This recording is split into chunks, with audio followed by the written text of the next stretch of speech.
हाँ तो जी, आज की इस वीडियो में मैं आप लोग के लिए एक न्यू टॉपिक जिसका नाम है समास हिंदी व्याकरण से लेकर आया हूँ, जो आपके लिए काफ़ी ही इम्पोर्टेंट है। इसको हम मोस्ट इम्पोर्टेंट टॉपिक बोल सकते हैं आप लोग के लिए, क्योंकि यहाँ से 4 से 5 नंबर का क्वेश्चन बिहार बोर्ड में पूछा जाता है।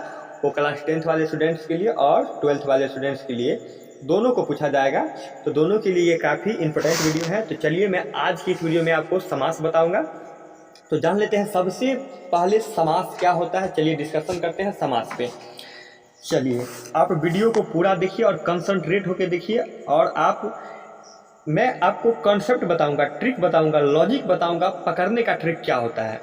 और आप हेडफोन लगाकर भी देखते हैं तो आपको समझ में आ जाएगा। मैं बहुत अच्छी तरह से इसका एक्सप्लेन करूंगा। तो चलिए स्टार्ट करता हूं। देखिए समास क्या होता है, पहले ये समास जान लेते हैं। सबसे इम्पोर्टेंट बात यहाँ पे समास होता है।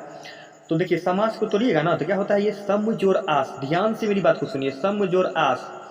समास का मतलब, ये कहने का मतलब सम जोड़ आस बराबर समास। यानी ये भी हम कह सकते हैं कि इसका बहुत नज़दीक हो जाना, एक दूसरे को काफ़ी, मतलब एक दूसरे के काफ़ी नज़दीक हो जाना, यानी बहुत पास पास भी हो जाना हम कह सकते हैं। अर्थात संक्षेप में हो जाना, उसे हम समास कहते हैं। कहने का मतलब बहुत पास पास भी हो जाना हम कह सकते हैं, और संक्षेप में अर्थात संक्षेप में हो जाना उसे हम समास कहते हैं। तो समास का डिफिनेशन भी माइंड रखता है क्लास 10th वाले स्टूडेंट्स के लिए और 12th वाले स्टूडेंट्स के लिए। तो डिफिनेशन मैं आपको बता दूं, जब दो या दो से अधिक शब्द, अगर मेरी बात सुनते हैं तो कॉपी और पेन निकाल करके बैठिए और नोट कर लीजिए। जब दो या दो से अधिक शब्द अपने विभक्ति चिन्ह को छोड़कर एक शब्द बन जाता है तो उसे हम समास कहते हैं। फिर से मैं एक बार रिपीट कर दूं, जब दो या दो से अधिक शब्द अपने विभक्ति चिन्ह को छोड़कर एक शब्द बना लेते हैं उसे हम समास कहते हैं। विभक्ति चिन्ह आप पढ़े होंगे, कारक से, कर्ता ने, कर्म को करण से के द्वारा संप्रदान को के लिए, अपादान से अलग संबंध, काके की और अधिकरण में पर, एक होता है संबोधन, हे अरे जी, ये सब जो होता है दिस दैट, ये होता है आपका कारक के पार्ट्स। तो मैं आपको बता दूं कारक का, सॉरी, मैं आपको समास का डिफिनेशन बता दिया। अब बात करते हैं समास के कितने भेद होता है। तो समास के अगर भेद की बात किया जाए, देखिए समास की भेद का बात किया जाए तो ये 6 प्रकार के होता है। सबसे पहला क्वेश्चन यहाँ से बनेगा, इंपॉर्टेंट क्वेश्चन, ऑब्जेक्टिव क्वेश्चन बनेगा। क्या बनेगा मैं बोलता हूँ, आप सुनिएगा सिर्फ। सबसे पहला क्वेश्चन आपसे पूछ सकता है बिहार बोर्ड में, समास के कितने भेद होते हैं। ध्यान दीजिएगा, समास के कितने भेद होते हैं, तो कितने में लगाइएगा, अभी बोले समास के कितने भेद होते हैं। तो मैं आपको बता दूं ये 6 भेद होते हैं समास के। कितने भेद होते हैं आप सिर्फ सुनिए और मन में गूंजते रहिए, गाना की तरह याद करवा देंगे हम, सिर्फ बने रहिए। ये सेशन जो है आपका वोकल सेशन होगा। मैं आपको दावा दिलवाता हूँ, आशा दिलवाता हूँ, सिर्फ वीडियो को कंसंट्रेट होकर पूरा देख लीजिए, एक भी क्वेश्चन नहीं छूटेगा। ये मैं आपको आशा दिलवाता हूँ। इतना ही नहीं, इसमें तो आपको सिर्फ मैं कंसेप्ट बताऊंगा और एक अलग से प्रैक्टिस सेट लेकर आऊँगा। तो उस वीडियो में काफ़ी एंजॉय आएगा, क्योंकि यहाँ से कंसेप्ट क्लियर रहेगा। क्योंकि कहावत में है कि जिस चीज़ के बारे में आप पढ़ते हैं तो उसके बारे में कुछ ना कुछ बैकग्राउंड पता होना चाहिए, तभी जाके प्रैक्टिस से ये बनाने में, सॉल्व करने में मज़ा आता है। तो इस वीडियो में आपको कंसेप्ट बताऊंगा। तो क्या बोले हैं, समास के कितने भेद होते हैं ये क्वेश्चन कर सकता है, तो 6 लगाइएगा, 6। अब कौन कौन से भेद होते हैं, तो ये 6 भेद होते हैं। तो हम पढ़ते हैं, एक बाय एक पढ़ लेते हैं। चलिए सबसे पहले हम पढ़ते हैं ये द्वंद्व समास के बारे में, ट्रिक के साथ बताएंगे, सिर्फ वीडियो में बने रहिएगा। द्वंद्व समास, देखिए द्वंद्व समास आप मन में गूंजते रहिए। द्वंद्व समास, देखिए द्वंद्व समास, सबसे पहले मैं आपको द्वंद्व समास बताऊंगा। द्वंद्व समास देख लीजिए क्या होता है। द्वंद्व समास देख लेते हैं। देखिए द्वंद्व समास में क्या होता है, इसमें दोनों पद की प्रधानता दी जाती है। कहने का मतलब, अर्थात इसमें दोनों पद बराबर होगा या तो एक दूसरे का इन्वर्स होगा। इन्वर्स कहने का मतलब उल्टा होता है। इन्वर्स कहने का मतलब उल्टा, बराबर कहने का मतलब इक्वलिटी होगा। तो जैसे मान के चलिए माता पिता, माता पिता दोनों पद जो है इसमें मिलता जुलता है। माता पिता मिलता जुलता शब्द है, तो ये आपका द्वंद्व द्वंद्व समास हो जाएगा। जैसे में यहाँ पर हो गया दिन रात, दिन रात, ये आपका द्वंद्व समास हो गया। दिन रात, देखिए हम क्या बोले हैं, उल्टा भी हो सकता है और बराबर भी हो सकता है। उल्टा भी हो सकता है और बराबर भी हो सकता है, लेकिन दोनों शब्द मिलता जुलता रहेगा। जैसे देखिए माता पिता, ये मिलता जुलता शब्द है, दोनों शब्द तो ये आपका बराबरी कर सकते हैं, ये बराबर है एक तरह से। और दिन रात, यहाँ पर फोकस कीजिएगा, ये दिन रात जो आप देख रहे हैं दिन रात, ये दिन का उल्टा क्या होता है, रात होता है, तो ये उल्टा भी होता है अर्थात इन्वर्स भी होता है। जैसे माता पिता हो गया, दिन रात हो गया, ये आपका दोनों द्वंद्व समास हो गया कहने का मतलब। और जैसे मान लीजिए भाई बहन, भाई बहन भी आपका क्या है, एक मिलता जुलता शब्द है, भाई बहन, भाई बहन, ये भी आपका क्या हो जाएगा, एक द्वंद्व समास हो जाएगा। जैसे मान लीजिए दाल भात, ये दाल भात, दाल भात भी क्या है, एक मिलता जुलता शब्द है, तो ये आपका क्या हो जाएगा, दाल भात भी क्या हो जाएगा, ये आपका द्वंद्व समास हो जाएगा। जैसे में ले लेते हैं चाचा चाची, चाचा चाची का बात किया जाए तो ये चाचा चाची भी क्या एक मिलता जुलता शब्द है, तो ये भी क्या हो जाएगा आपका एक द्वंद्व समास हो जाएगा। सिर्फ आप वीडियो को देखिए सुनिए, आप अगर लिखिएगा कॉपी में रटिएगा तो संभव नहीं है ना, क्योंकि हर एक चीज़ का एक कंसेप्ट होता है, स्ट्रक्चर होता है पकड़ने का, बनावट होता है। तो आप दिमाग को डेवलप कीजिए, है ना, क्योंकि वहाँ पे बोर्ड में जाइएगा तो आपसे सीधा क्वेश्चन पूछेगा ना, कि वहाँ पे आपको टाइम दिया जाएगा डेफिनेशन से पकड़िए, इतना टाइम नहीं रहता है बाबूरी, है ना। तो आप वीडियो को सुनिए और कंसंट्रेट होकर देखिए, हेडफोन लगा लीजिए और पूरा वीडियो को देख लीजिए। मैं आपको आशा दिलवाता हूँ ये एक भी क्वेश्चन सवाल से आपको नहीं छूटेगा। चलिए, अब ये आपका एक ट्रिक मैं आपको बताया था कि उल्टा होगा, या तो एक दूसरे का उल्टा होगा अर्थात इन्वर्स होगा, या तो बराबर होगा अर्थात इक्वलिटी होगा। ध्यान दीजिएगा, बराबर कहने का मतलब बराबर यानी दोनों पद मिलता जुलता होगा, उल्टा कहने का मतलब एक का उल्टा दूसरा होता है। जैसे दिन का उल्टा हो जाएगा रात, तो एक दूसरे का यहाँ पर उल्टा हो गया। अब बराबर कहने का मतलब माता पिता, जैसे एक दूसरे का ये बराबर है, माता पिता क्या एक दूसरे के बराबर है, या तो फिर से समझिए, या तो बराबर होगा, या तो इन्वर्स में होगा, या तो बराबर होगा, या तो उल्टा होगा। यही ट्रिक है। और एक दूसरा ट्रिक मैं आपको बता दूं द्वंद्व समास का, काफ़ी आपके लिए इम्पोर्टेंट होगा, ये देख लीजिएगा, वीडियो का स्किप मत कीजिएगा, वीडियो को पूरा देखिए तभी आपको एंजॉय आएगा देखने में। तो चलिए, द्वंद्व समास का दूसरा ट्रिक मैं आपको बताता हूँ। द्वंद्व समास का दूसरा ट्रिक क्या है, एकदम सीधा सी लॉजिक बताऊंगा, सट से आप पकड़ लीजिएगा, कोई देरी नहीं लगेगा, ये मैं आपको आशा दिलवाता हूँ। देखिए, द्वंद्व समास में आप डैश देखे हैं? हाँ सर, तो डैश तो हम देखे हुए हैं, कहीं कहीं देखे हैं, कहाँ देखे हैं? हाँ सर, बहुत जगह देखे, कहाँ कहाँ देखे हैं? तो सर हम देखे हैं, जैसे में हो गया माता पिता के बीच में सर डैश देखे हैं, एकदम देखे हैं सर। चलिए, माता पिता के बीच में डैश देखे हैं, तो कहने का मतलब हम बोल सकते हैं आपको कि माता पिता को हम एक साथ नहीं लिख सकते, नहीं सर नहीं लिख सकते हैं। माता पिता जो है मिलता जुलता शब्द है, जिसमें इसके बीच में डैश देना बहुत ही अनिवार्य होता है। चलिए, भाई बहन, भाई बहन के बीच भी डैश देना अनिवार्य होता है? हाँ सर, एकदम होता है। भाई बहन, भाई बहन में भी डैश पड़ेगा, तो कहने का मतलब माता पिता और भाई बहन के बीच में आप डैश देख रहे हैं, तो हम पढ़ाए हैं कि आपको माता पिता कौन सा समास है, द्वंद्व समास है, भाई बहन कौन सा समास है, द्वंद्व समास। तो देखिए, इसके बीच में डैश आ रहा है, तो सीधा लॉजिक एक डेवलप हुआ यहाँ से कि जिस दो शब्द के बीच डैश रहे, क्या कहलाएगा, पकड़ लीजिए, वोकाल सेशन है, वीडियो का स्किप मत कीजिएगा। कौन सा है? तो द्वंद्व समास है। जैसे में कहेगा सर दिन रात को लिखिए ना, दिन रात को, तो दिन रात लिखेंगे तो दिन और रात के बीच में क्या देना पड़ेगा, तो सर डैश देना पड़ेगा। हाँ सर सही बोले, बीच में डैश रहेगा तो हम देखते ही पकड़ लेंगे सर बीच में डैश है, तो सोचने विचारने वाली बात क्या है, वहाँ पे आपको टाइमिंग नहीं रहता, यहाँ है ना, वहाँ पे आपको टाइमिंग नहीं रहता है, तो ज़रा सोचने वाली बात नहीं, ट्रिक को पकड़ के जाइए और सीधा वहाँ पे क्वेश्चन को हैंडल कर लीजिए। तो दिन रात द्वंद्व समास, तो कहने का मतलब आप डैश देखिएगा दो शब्द के बीच। उम्मीद करते हैं ये आपको समझ में आया होगा। चलिए, अगला मैं आपको बताता हूँ, पहला कंप्लीट कर दिया हूँ, अगला मैं आपको बताता हूँ सिक्स समास है, 6 बताऊँगा, वीडियो में सिर्फ बने रहे। और एक बात मैं आपको बताता हूँ, अगर वीडियो अच्छा लगता है तो आप वीडियो को अपने दोस्तों के बीच भी शेयर कर दीजिए, ताकि उनका भी प्रिपरेशन काफ़ी अच्छा खासा हो जाए, जो स्टूडेंट्स 2023 में बोर्ड के एग्जाम में अपियर होने वाले हैं। चलिए, अब मैं आपको बताता हूँ द्विगु समास के बारे में। द्विगु समास के बारे में थोड़ा ध्यान दीजिएगा, द्विगु समास क्या होता है, कहिएगा सर द्विगु समास भी हमको अच्छा तरीका से बता दीजिएगा। चलिए, देखते ही आप पकड़ लीजिएगा। तो मैं आपको बता दूं, द्विगु नामे है यहाँ द्विगु। द्विगु का मतलब क्या होता है पता है आपको? हाँ सर, द्विगु का मतलब दो होता है, तो दो क्या है? दो क्या है सर? संख्यावाचक शब्द है। क्या बात करते हैं सर, दो जो है एक संख्यावाचक शब्द है। चलिए, अच्छा पकड़े आप, दो जो है एक संख्यावाचक शब्द है। तो मैं आपको बता दूं, द्विगु समास में स्टार्टिंग में अर्थात इसका प्रथम पद जो रहेगा ना, संख्यावाचक रहेगा। कहेगा सर कैसे, बताइए तो थोड़ा। तो मैं आपको बता दूं, जैसे त्रिभुवन, त्रि का मतलब क्या होता है, त्रि का मतलब जैसे त्रिभुवन, त्रिभुवन, त्रि का मतलब तीन, स्टार्टिंग में संख्यावाचक शब्द है, ध्यान दीजिएगा, त्रि का मतलब तीन, यानी त्रिभुवन, त्रिभुवन यानी त्रि के मतलब तीन, तो ये हो गया आपका ये द्विगु समास, क्योंकि स्टार्टिंग में क्या है, संख्यावाचक शब्द है। जैसे और एग्जाम्पल लीजिए, त्रिलोक, त्रिलोक, त्रिलोक, तो स्टार्टिंग में क्या है, त्रि अर्थात संख्यावाचक शब्द है स्टार्टिंग में, तो ये क्या हो जाएगा आपका द्विगु समास। फिर एक बार मैं इरेज कर लेता हूँ, थोड़ा देख लीजिए। जैसे मैं त्रिभुवन बताया था, मैं आपको त्रिभुवन बताया था, ये आपका द्विगु समास था। जैसे मैं त्रिलोक बताया था आपको, मैं एक मैं प्रैक्टिस सेट लेकर आया हूँ, वहाँ से काफ़ी डिटेल में होगा, यहाँ सिर्फ आपको कॉन्सेप्ट बता रहा हूँ। त्रिभुवन, त्रिलोक, त्रि के मतलब तीन, यहाँ भी त्रि के मतलब तीन।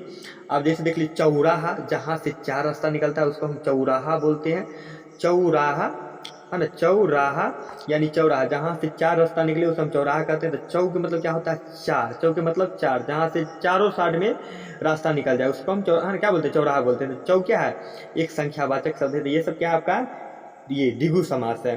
जैसे त्रिभुवन, त्रिलोक, चौराहा, और भी आप ले सकते हैं, जैसे पंचवटी है ना, संख्यावाचक आ गया पंचवटी। तो अगला देखते हैं, चलिए, उम्मीद करते हैं ये आपको समझ में आया होगा। अगला देखते हैं, ये आपका द्वंद्व द्वंद्व हो गया और द्विगु हो गया। अब बात करते हैं हम बहुव्रीहि समास का। बहुव्रीहि समास का ये बोलता है, बहुव्रीहि समास क्या बोलता है, I am special person, I am special person नहीं, ये बोलता है आई एम वीआईपी। क्या बोलता है, आई एम वीआईपी, मैं वीआईपी हूँ, अपने आप में क्या हूँ, वीआईपी हूँ, यानी ये वीआईपी है। क्या है, वीआईपी यानी वेरी इंपॉर्टेंट पर्सन, यानी बहुत ये महत्वपूर्ण आदमी है, कहने का मतलब बहुव्रीहि समास कौन, एक बार मैं आपको लिख देता हूँ ताकि समझने में दिक्कत ना हो। बहुव्रीहि, बहुव्रीहि समास क्या होता है, ये बहुव्रीहि समास। तो चलिए, ये क्या होता है, ये क्या बोलता है कि I am VIP person in the world, संसार में, संसार की बात करते हैं, क्या बोलता है, I am VIP person in the world, यानी वर्ल्ड में एक ही होगा, बाकी दूसरा नहीं हो सकता है, वो मैं आपको बताऊंगा, वीडियो को स्किप मत कीजिएगा। जैसे फॉर एग्जाम्पल लेते हैं, फॉर एग्जाम्पल देखिए, फॉर एग्जाम्पल लेते हैं, समझिएगा यहाँ से। जैसे हम दशानन बोले, दशानन, दशानन, ध्यान दीजिएगा, दशानन अर्थात क्या बोले, रावण, क्या बोले, रावण, यानी दशानन, जिसके पास 10 होगा मुख वही दशानन, अर्थात रावण के पास ही होगा 10 मुख, बाकी किसी के अलावा, मतलब बाकी किसी दूसरे को 10 मुख नहीं हो सकता है, कहने का मतलब 10 मुख किसी को नहीं हो सकता है, रावण के अलावा किसी दूसरा को नहीं हो सकता है। तो कहने का मतलब रावण अपने आप में क्या है, वीआईपी पर्सन है ना, इन द वर्ल्ड, यानी रावण के पास ही 10 मुख है, बाकी किसी के पास 10 मुख नहीं है। तो ये बोलता है बहुव्रीहि समास, I am VIP person in the world, है ना। जैसे मान के चलिए नीलकंठ, देख लीजिए यहाँ पे नीलकंठ, जिसका हो नीला हो कंठ वही नीलकंठ, अर्थात क्या, तो शिव जी, क्या रे, शिव जी, क्या, तो शिव जी, क्या रे, शिव जी, नीलकंठ, तो ये क्या हो जाएगा, शिव जी, तो शिव जी का ही नीलकंठ है, बाकी दूसरा का है ना नीला कंठ नहीं है।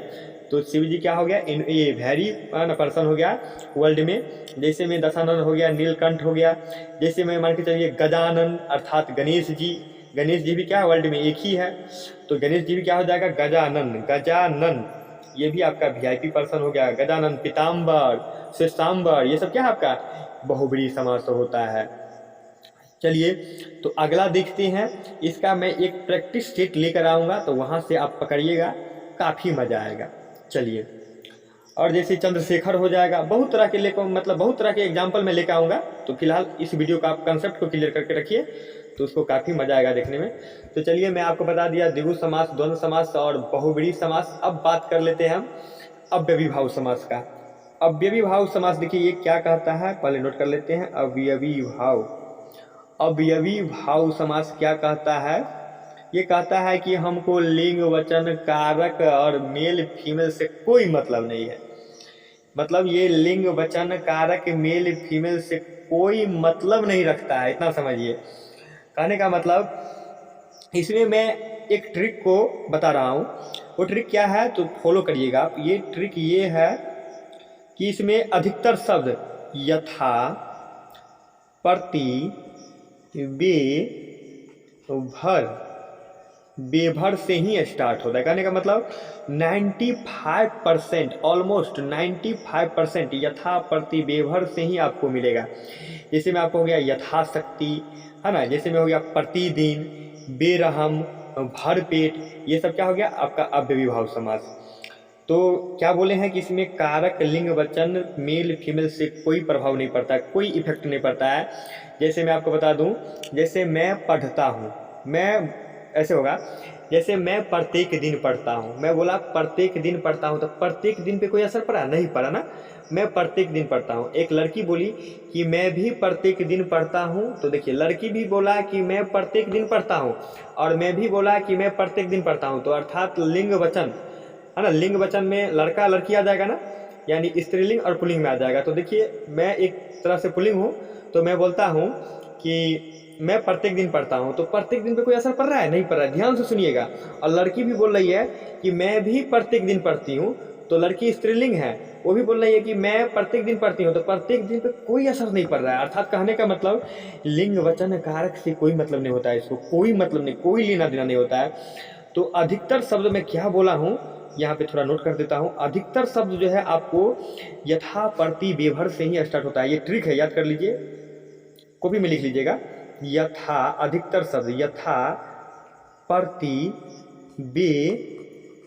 बे और भर से स्टार्ट होता है, ध्यान रखिएगा। जैसे यथा से मान के चलिए यथाशक्ति हो जाएगा, यथाशक्ति ये आपका अव्ययीभाव समास हो जाएगा। 95% ऑलमोस्ट यहीं से रहेगा आपको बोर्ड में, यथाशक्ति प्रैक्टिस सेट आएगा। तो आप वीडियो को कंसंट्रेट होकर देख लीजिए। जैसे प्रति, है ना, तो जैसे प्रतिवर्ष हो जाएगा, प्रतिवर्ष, प्रतिवर्ष मान के चलिए बे से हो जाएगा बेरहम, ले लीजिए बेरहम, बेरहम हो जाएगा।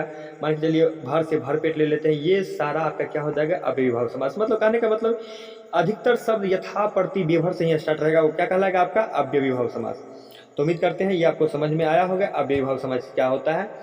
तो चलिए फिलहाल 4 पढ़ लिए, आप पढ़ते हैं 5वां। 5वां है आपका तत्पुरुष समास। तत्पुरुष समास कौन सा है, ध्यान दीजिएगा, वीडियो को कंसंट्रेट होकर देख लीजिए ना, बस आपको कॉपी पेन निकालने का कोई ज़रूरी नहीं है, अगर आपके पास दिमाग होगा तो। कहता है ना कि इशारा, ये समझदार के लिए इशारा काफ़ी होता है। अगर आप समझदार होंगे तो समझ रहे होंगे मेरी बात को क्या कर रहे हैं। एक प्रैक्टिस सेट लेकर आएंगे तो उसमें आप देखिएगा काफ़ी मजा आएगा। चलिए बात करते हैं तत्पुरुष समास। देखिए तत्पुरुष समास में क्या होता है, इसमें विभक्ति चिन्ह छुपा रहता है। अगर आप तोड़िएगा ना तो इसमें विभक्ति चिन्ह आ जाएगा। विभक्ति चिन्ह आप पढ़े हैं, कर्ता ने कर्म को करण से के द्वारा संप्रदान को के लिए अपादान से अलग और संबंध काके के लिए अधिकरण में पर और संबोधन हे जी अरे जी, ये सब जो होता है दिस डैट। तो ये क्या होता है, इसमें कारक चिन्ह जो होता है लुप्त होता है, अर्थात छिपा रहता है। और जब हम इसको तोड़ते हैं तो कारक चिन्ह आ जाता है। तो ध्यान दीजिएगा, बहुत ही इंपॉर्टेंट बात है यहाँ पे। तत्पुरुष समास में थोड़ा आप ध्यान से देखिएगा। जैसे मैं आपको बोल दिया तत्पुरुष समास, तत्पुरुष समास में जैसे होगा कामचोर, कामचोर मान के चलिए कामचोर, कामचोर, सीधे आप सुनिए, कंसंट्रेट होकर देखिए। ये आपको तत्पुरुष समास हम पढ़ा रहे हैं, तत्पुरुष समास।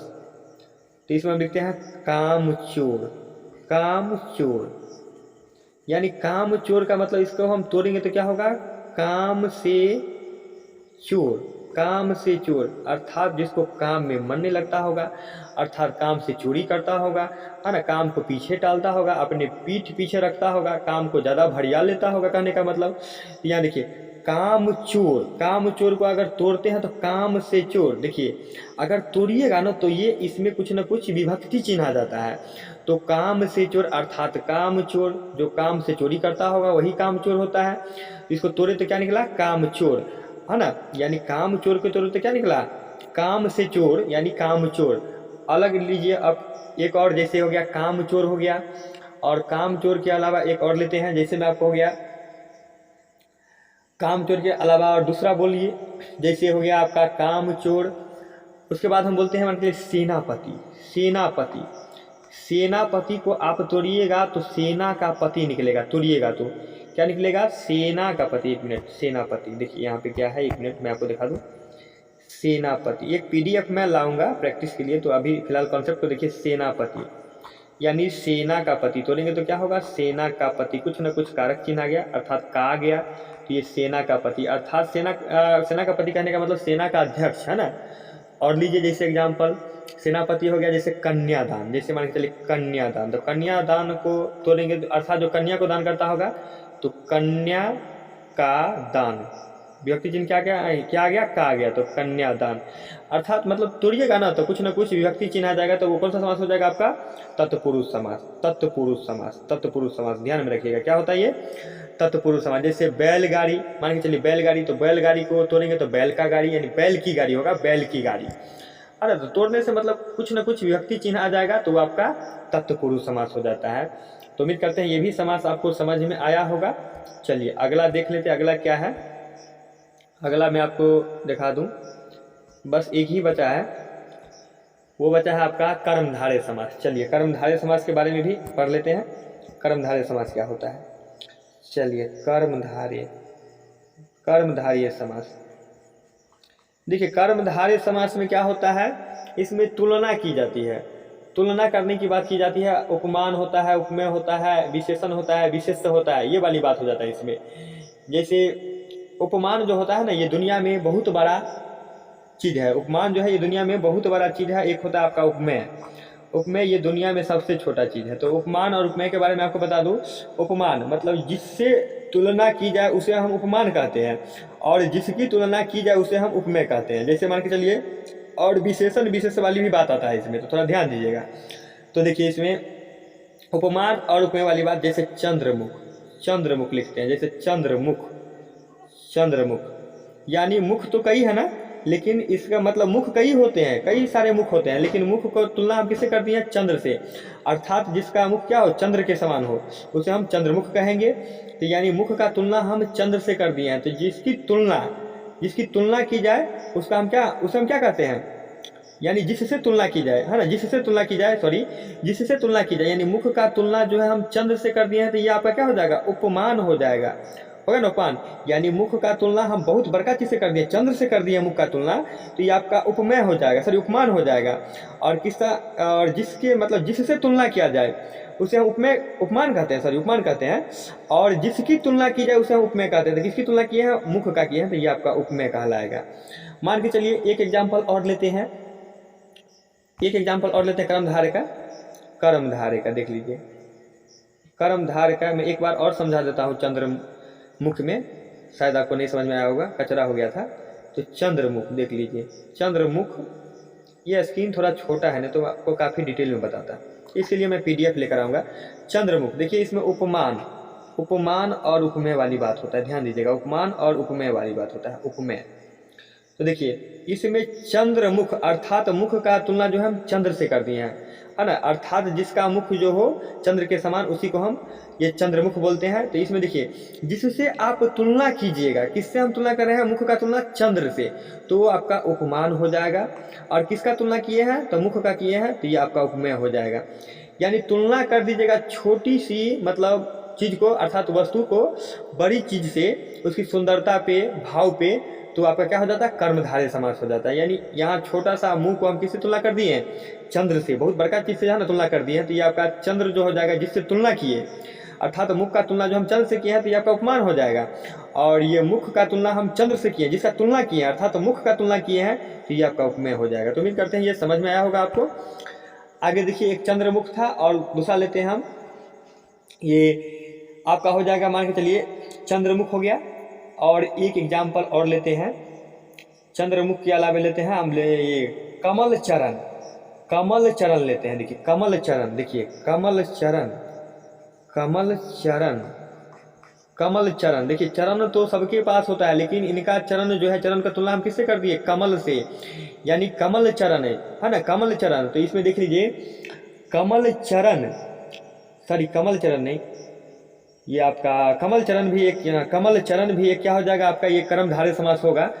तो ये कमल चरण जो है ये आपका कर्मधारय समास है। तो देखिए कर्मधारय समास वो कैसे है देख लीजिए, कर्मधारय समास, ये आपका कर्मधारय समास है। तो चंद्रमुख तो आपको हम बता दिए। और जैसे में यहाँ पे चरण कमल, तो चरण कमल नहीं होगा, चरण का कमल तोड़ेंगे तो क्या हो जाएगा, ये चरण का कमल। हाँ होगा चरण कमल, 1 मिनट रुक जाइए। देखिए ये चरण कमल, तो ये यहाँ पे चरण जो है ये कमल के समान है, चरण जो है ये कमल के समान है। तो ये चरण का तुलना हम किससे कर दिए हैं, कमल से कर दिए हैं। चरण का तुलना हम किससे किए हैं, कमल से किए हैं, तो ये कमल आपका उपमेय हो जाएगा। और किसकी तुलना किए हैं, ये चरण का किए हैं, तो ये आपका उपमेय हो जाएगा। मतलब छोटी सी मतलब चीज़ को बड़ी चीज़ से तुलना कर दीजिएगा तो आपका ये कर्मधारय समास हो जाता है। इसमें विशेषण विशेष वाली भी बात आता है, तो ये भी आप ध्यान दीजिएगा। तो जैसे में हो जाएगा, और नवयुवक, नवयुवक जो नया होगा युवक, नवयुवक, युवक तो सब होता है, लेकिन यहाँ पे हम क्या तुलना कर दिए हैं, नवयुवक, यानी इसमें विशेषण और विशेष वाली बात होता है, तो वो भी आप जानिएगा विशेषण विशेष क्या होता है। और नवयुवक जैसे हो गया, अब जैसे में हो गया आपको ये नील कमल है ना, नील कमल, नील कमल, ये भी आपका क्या हो जाएगा, एक कर्मधारय समास हो जाएगा। कमल तो सब होता है, ये कैसा कमल है, नील, ये नील है ना, नीला कमल है। तो मैं आपको बता दूं ये अभी आपका ये कर्मधारय समास हो गया। तो विशेषण और विशेष के बारे में जानते होंगे तो पकड़ लीजिएगा। तो उम्मीद करते हैं ये वीडियो आपको समझ में आया होगा, तो वीडियो को लाइक कर दीजिए और साथ में चैनल को सब्सक्राइब कर लीजिए। और मैं एक वीडियो लेकर आ रहा हूँ प्रैक्टिस सेट वाला, तो उस वीडियो को आप जरूर देखिएगा। ओके, तब तक के लिए बाय, मिलते हैं नेक्स्ट वीडियो में।